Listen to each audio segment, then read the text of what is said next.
ఆనాడు చిరంజీవి గారు కూడా నేను చెప్పాను ఇంతకుముందు నష్టపోవడానికి కారణం ముద్రగారు పద్మనాభం లాంటి వాళ్ళే. కాపు జాతి కలిసిమెలిసి ఉండే జాతి ఇది, అందరికి కలిసిపోతుంది. అలాంటి జాతిని నీలాంటి దుర్మార్గుడు వల్లే కదా ఇన్ని తిప్పలు పడతా ఉన్నాడు. మిగతా కులాలు నమ్మపోవటానికి కారణం వాళ్ళు ఏమైనా తప్పు చేశారా? పవన్ కళ్యాణ్ ఎప్పుడైనా కాపుల గురించి కానీ లేదంటే మిగతా కులాలను ద్వేషించడం కానీ పక్కన చేర్చుకోవడం కానీ ఎక్కడైనా ఉందా? లేదు. అందరితో కలిసిమెలిసి నా కాపు జాతి అనేది కులంలో పుట్టొచ్చు, కానీ నేను అందరినీ నాకు ఇష్టం, అందరూ నాకు కావాలి, సమస్త పేద బడుగు బలహీన వర్గాలందరినీ కూడా పైకి తీసుకురావాలనే ఉద్దేశాన్ని అనేక సార్లు చెప్పాడు ఆయన. దుర్మార్గుడు నువ్వేం చేసావు, నా జాతి అని చెప్పేసి మిగతా వాళ్ళందరినీ కూడా దూరం చేసావు. నీ అనుభవం కానీ నీ ఎక్స్పీరియన్స్గా దేని పనికి వచ్చింది? ఆ రోజు రంగాగారిని అడ్డం పెట్టుకుని కొంత రాజకీయంగా లబ్ధి పొందావు.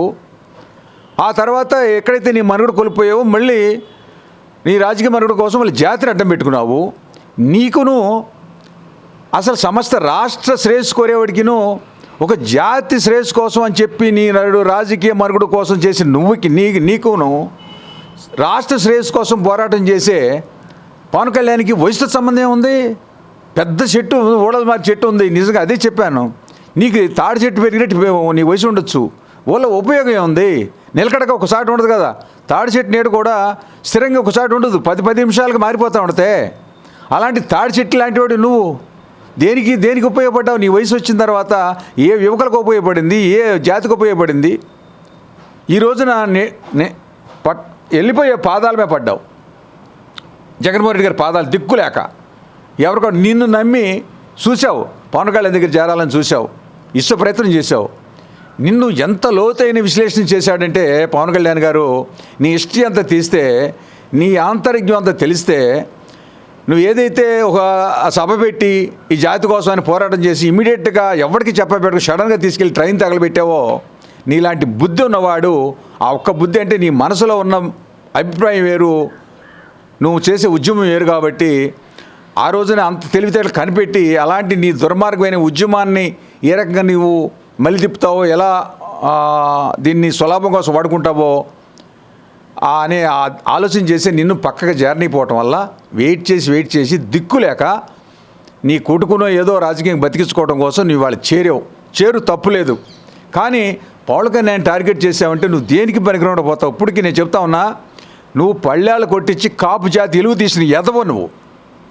పళ్ళాలు కొట్టించవేంటి పద్మనాభం? నీ వయసుకు ఇలువ ఇవ్వాలనిపిస్తుంది, కానీ నాకు చాలా బాధగా ఉంది. అంటే కూటుకు లేని వాళ్ళైనా పేదలు ఉండొచ్చు, అన్ని కులాల్లోనే ఉంటారు పేదలు అనేవాళ్ళు. ఏ కులంలో లేరు? కమ్మజాతులో లేరా? బ్రాహ్మణులు లేరా? అలాగే కాపుల్లో కూడా ఉండొచ్చు. కానీ మరీ పళ్ళాలు కంచాలు కొట్టించేంత దిక్కుమాల పరిస్థితి రోడ్డు మీద పెట్టి కాపుల్ని నిజంగా ఎంతో కొంత వ్యవసాయం చేసుకున్నా హోందాగా చేసుకుని ఉన్నదాంతో బంగారంగా బతికి హోందాగా బజార్ వచ్చాడంటే ఆడు మంచి ఒక చేప మటన్ కొనుక్కుని హోందాగా ఉన్నదాంటూ 10 రూపాయలు సంపాదిస్తే అంటూ 5 రూపాయలు తన తిండి కోసం కుటుంబానికి ఖర్చు పెట్టుకునేంత పౌరుషం గల జాతి ఏదైనా ఉందంటే కాపు జాతి. అలాంటి జాతిని తిండి తిప్పలు లేనట్టుగా కంచాలు కొట్టించారు రాష్ట్ర వ్యాప్తంగా దిక్కుమాలినోడా.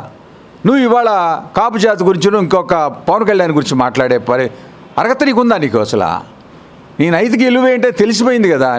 నిజంగా దళిత సోదరులందరూ కూడా తిరగబడాలి ఈ యదవ మీద. బీసీ సోదరులు కూడా తిరగబడాలా. వాళ్ళ చీరలు కప్పుకొని నడిపించాడని చెప్తా ఉన్నాడు. మరి ఇంత దుర్మార్గంగా మాట్లాడేవాడిని మరి జగన్మోహన్ రెడ్డి గారు తీసుకుని ఏం వదిలేద్దామని. Please subscribe to Chanakya channel.